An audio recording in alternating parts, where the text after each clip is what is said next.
That was Logan, right? Mm-hmm.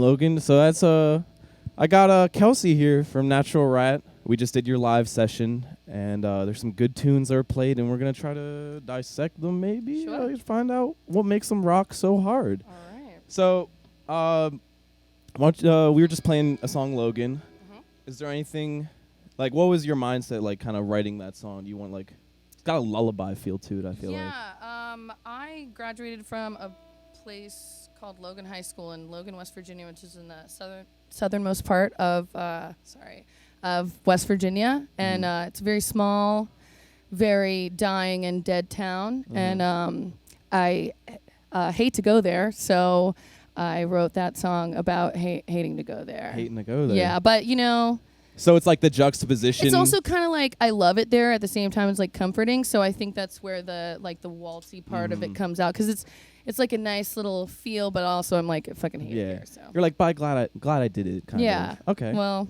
Man.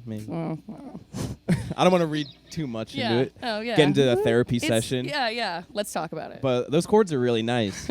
So what exactly are the chords for the people at home? I mean, that's just I wrote this before I started learning about power chords, so I was really into the basic stuff. So it's just a C and an A minor. We got an F there, and then we got a E major 7. And I just kind of classic. Yeah. They got that lullaby, kind of sad, but happy feel to it. Yeah. It's nice. Yeah, thank you. So something you guys should watch the Natural Rat live session. If I don't know our schedule is, if it's up yet, but there's something I noticed when I was watching. I was like, oh, that's peculiar. You would do a lot of chords where you do like the bottom 2 strings. Yeah. You would do like the kind of grossness.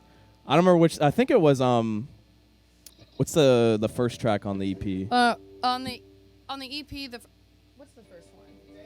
Dateline, yeah. Dateline. Oh yeah, so we played Dateline. During that, there's like some. That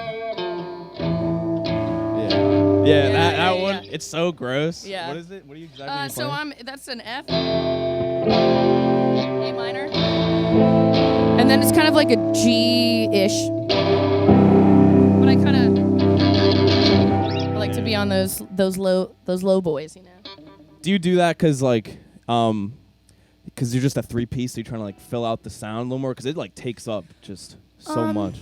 We actually like typically function as a 4-piece usually. But I did write Logan before I had a band. So I had mentioned when you were talking to me during our session, I played solo. So I guess like when I was writing these songs, I had so much space to fill, especially as like a solo artist. Yeah. So I think everything I did, I tried to like add another extra thing, or especially like get those low things in there. Get the thickness in there. Yeah. Because there's a lot of times when you're playing solo, it can be like really sparse, unless you're doing like super songwriter singy stuff. And that's not really my gig. That's not. I love it, but But like it's not just for me. it's like heavy but pretty at the same time. So just like for people who don't exactly know, so you're hitting the bottom 2 strings, and then you're hitting the D string 2nd fret. Yep. And then I got that good old boy up there on number 1. So it's kind of nice. Thick and as then hell. I mean, if you want to get real crazy, like, I mean, that's with a pedal. But. That's awesome. So people at home, you can fuck with that. You can hook them, put that in a song for some thickness. But that leads nicely into a segue. Thank you. I guess a segue isn't nice if you mention it's a segue, but let's talk about some pedals, because you got some interesting stuff on your board. I do. We can get a little pan on that. Sure. Where shall I begin? Let's start at the beginning. All right. What's this crazy pedal right here? All right. So this guy is that's my tuner. Oh, okay. Sounds sick. She just tells me like when I'm really fucking up. Normally I'm very useful. So so that's my tuner. But the classic Rat. I do have the classic Rat. I wanted to say that this is like an original Rat. It was gifted to me by a good friend of mine called Billy Sheeter, who's from Morgantown. Nice. Before I even started playing out, he kind of like he actually gifted me Fender Jag that was like his trash guitar from the 80s, and Sweet. It was in pieces, and I had a good friend of mine build it back up for me. So between the Rat And that guitar, I found my way. Would you say that's like your main distortion sound? Yeah. Is the Rat? Yeah, so next to the Rat, I've got a Bookworm Effects fuzz pedal.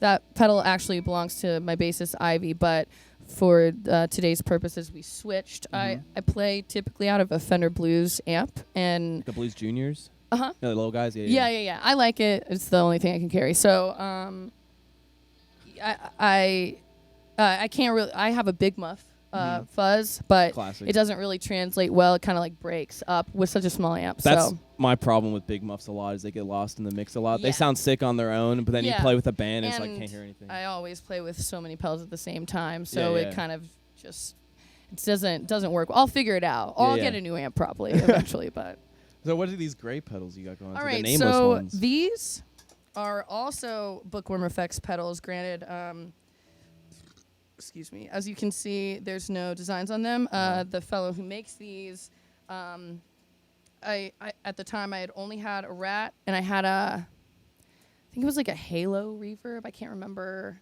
Shit. I don't know that one. I don't know. It Oh, was is that the TC electronic one? Yeah. Yeah, okay, yeah. So I had like a little reverb. I don't really even use it anymore because I got a new one. But I wanted kind of like a setup of what I wanted for my sound, and I asked him for those pedals, and I kind of demanded no artwork.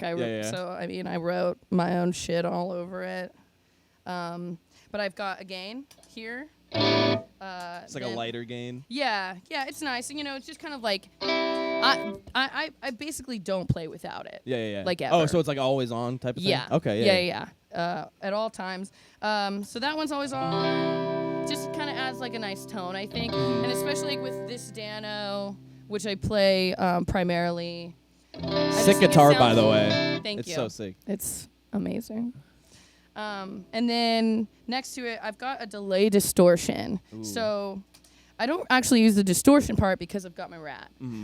But for, I use the delay. Oh, no, sorry. This is the reverb distortion. But, I use this also for everything also. So I never really turn it off. But you can adjust. I saw you, I don't remember which pedal it was, but you would step on it and like hold it for stuff. All right, so that will bring me to... Is that the next one? The delay, yes. Ooh. So the delay, that's my fave, and it's I don't even know what you would I don't even know what you would call it, but I literally just wrote the word hold over top of that one little piece because if you hold it down, it's like oscillating. Yeah. Just keeps it going. That's and sick. also and so I like those pedals a ton because they can be super diverse and like you can turn the knobs and make super crazy shit. This also has like a light factor, so. Oh, damn. That's amazing. It's like that the ZVEX wah probe or whatever. Yeah, they have yeah. that it senses your foot. So I mean, I guess I'm just I don't want to have like a ton of pedals because I don't know how to tap dance, but and these are all made by your friend, right? You know those guys? his name's Brian Sprague, and he has a company called Bookworm Effects. Bookworm Effects. Yeah, he's cool. based out of Morgantown, and I think these pedals are amazing, and I think he does pretty well selling them. I'd like to think so anyway, but. So kids, if you want to get cool effects and be a cool guitarist, get a friend who makes pedals. It's the only way to do it. Yeah. Make sure they don't have any paintings on them, then you can be cool like Kelsie. Yeah. So the one question I always ask guitarists when they come in, it's a question I get asked a good bit as a guitarist, is whenever you get home, like you're done with work, you're tired, you just want to like sit down and like play something, you don't necessarily want to like practice or like learn anything, you're just like strumming or playing something. What's kind of something you gravitate towards? I think I like to like unwind and also warm up with I tend to just do like covers that I like. Oh yeah. And what's some covers that you like to play? Anything by Guided by Voices. I know a couple Cure songs. Well, I know one off the top of my head, but yeah, I tend to do those because it's like I don't have to think it through. I don't have to like focus on or think about what I'm doing or if I want to make adjustments to my own sound. So I'm playing other people's stuff, so I can kind of be mindless about it. Yeah. So it's get your fingers warm while you exactly. do it. And then I know what I have to do because it's already been written. So. Do you want to demonstrate one? One of your favorites, maybe? Yeah, Yeah, I can putting do you on that. the spot. No, it's okay. I can do that. I'm trying to think. Yeah. Guided by Voices is watching That's right what I'm now, and they're saying. gonna be upset. Robert Pollard, I love you. I think you're so cool. You want me to play a just little give bit? a little snippet. Give All us a little song.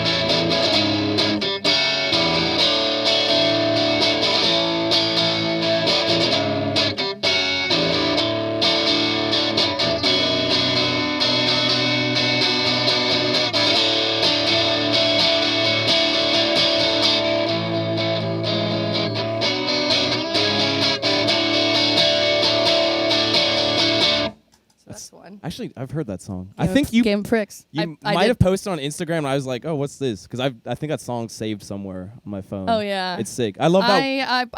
It's a It's a mainstay. it's a pretty strict part of our set usually. Oh, you play it Live Oh, usually nice. like almost every time. Yeah, I love that I- one part where it's like, It gets a little pretty there. Yeah. And for I would consider them like a pretty like a rock band. So when they get like, and I mean I don't play any cover like exactly the same, of course. Yeah. Not talented enough, But if you're out there, what was his name? Robert something? Robert Pollard. Robert Pollard. Get Natural Rat to open for you. You know, it'll be a good time. Did see them at Spirit. Oh yeah. When the last time they were in. Amazing show. Oh nice. I mean, that guy can do the splits. Oh, I mean, I'm talking. Like he's actual doing yoga splits? on stage. It's crazy. that's badass, Yeah, dude. it is. Well, go check out Guided by Voices. Check out Natural Rat. They have an EP on Spotify right now, Eternal Tourist. Thank you so much, Kelsie, for coming on. I'd shake Thank your you. hand, but We'll bow it. no, we'll bow it. Yeah. It's sick. Thank you very much. It's been Licks and Tricks with Thank Ethan you. Mackowick and Kelsie. Have a nice night, everyone. Yeah. Yeah. Yeah. It's not a Licks and Tricks if Jeb doesn't say that was a good one immediately after it's done.